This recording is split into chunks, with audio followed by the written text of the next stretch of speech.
And now we're going to talk about part 3 of the test. And this is the hardest part. And some students ask me why. And the answer is pretty simple. It's designed to be the hardest part. So the speaking test gets progressively harder through parts 1, 2, and 3. And the top tip here is that fluency is the key. So why do you think I say that? Anyone can answer that?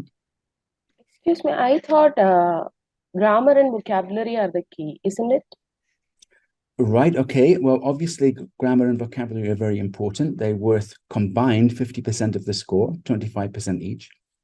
But so is the fluency and the pronunciation, 25% each.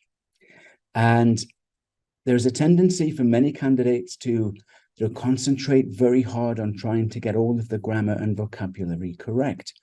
So their main focus is that.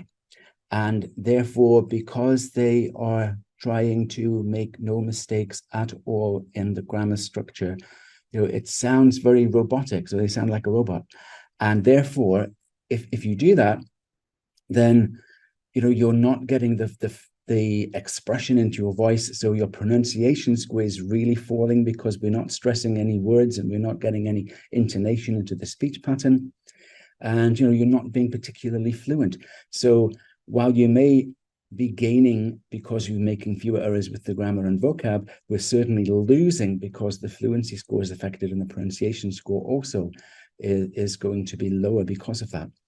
And so I tend to say fluency is the key because for the main reason really that fluency breeds confidence. If you know that you're being nice and fluent with no stopping, starting, hesitating, stumbling over words, then your confidence level will be higher.